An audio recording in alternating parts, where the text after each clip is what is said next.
দাঁত নাকি উঠছে আমার, সবাই তো তাই বলল, পাটিতে দাঁত উঠছে। আক্কেল দাঁত তো আমাকে একেবারেই আক্কেল করে ছাড়ছে, এত যন্ত্রণা, আর কথা বলতে পারছি না, খেতেও পাচ্ছি না। আর এইদিকে ঝমঝমিয়ে বৃষ্টি নেমেছে আকাশে, দেখতে পাচ্ছ?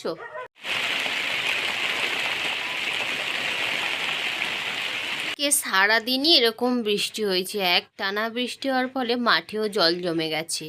দেখো তো আমাদের বন্যা হয়ে গেছে, এখানে আমাদের উঠোনে কতটা করে জল বেঁধে গেছে, দেখতে পাচ্ছ কি অবস্থা হয়ে গেছে। আমাদের হাঁটার জায়গাগুলো, ইটগুলোও ডুবে গেছে। ভাবো তো কতটা বৃষ্টি হয়েছে। আর এরকম একটানা, এরপরে তো সকালবেলার ঘটনা, এরপরে আরও বৃষ্টি হয়েছিল, অত্যাধিক হারে বৃষ্টি হচ্ছে। জানি না এবছর বন্যাই হয়ে যাবে সত্যি হয়তো। এতটা বৃষ্টি হচ্ছে, আমার বর দেখো ওদিকে কাগজ মেরে দিচ্ছে, কারণ ওই যে দেয়ালটায় মানে আর কি কাগজ দেওয়াই ছিল, পুকুর মুখে গিয়ে ওর উপর দিয়ে হেঁটে হেঁটে যেতে যেতে ছিঁড়ে দিয়েছিল। আর যেহেতু চাল থেকে বৃষ্টির ঝরানি নামছে, তো ওর জন্যই মাটিটা ক্ষয়ে যাচ্ছিল, তার জন্য ভালো করে আবার কাগজগুলো মেরে দিচ্ছে। আর আমাকে বলল এই যে পিনগুলোকে কাগজ লাগাতে, কারণ যেহেতু কাগজের উপরে মার্বেল, প্লাস্টিক কাগজের উপর মারবে, ছিঁড়ে যাবে। তার জন্য আমি খবরের কাগজ নিয়ে মানে একটু শক্ত করে নিয়ে পিনের ওপর দিয়ে গলিয়ে দিচ্ছি, তাহলে আর কি ছিঁড়ে যাবে না কাগজটা। তো আমি এদিকে কাগজগুলো লাগিয়ে দিচ্ছি, আর আমার বর ওদিকে কাগজ মারছে দেয়ালে।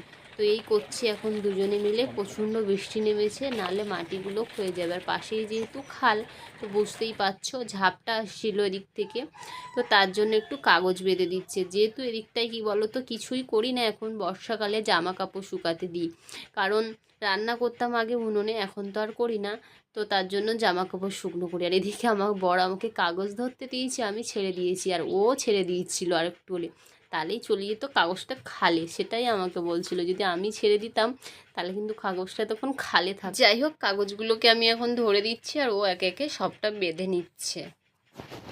সকালবেলা খাওয়ার জন্য এখানে আলু আর বটবটি ভাজা করেছিলাম, মুড়ি দিয়ে খাওয়া হবে, তার জন্য একটা বড় থালাই করে নিয়ে চলে এসেছি। আমরা তিনজনে এখন খাবো, তো আমি দিচ্ছি মুড়ি। আমার মেয়ে বলছে থাক থাক, আর দিতে হবে না, হাত নাড়ছে দেখলেই, কারণ ও বলছে যে আমি তো এত মুড়ি খেতে পারবো না, ও ভাবছে ওকে দিয়েছি খেতে, আমরা যে সবাই খাবো সেটা ও আর জানে না।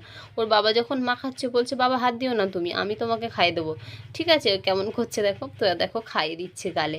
তোর বাবাকে হাত দিতে দিচ্ছে না, ওই নাকি এখন খাইয়ে দেবে। তো দেখা যাক ও কতটা কি খাওয়ায়। ঠিক আছে, ওই দেখো খাইয়ে দিচ্ছে।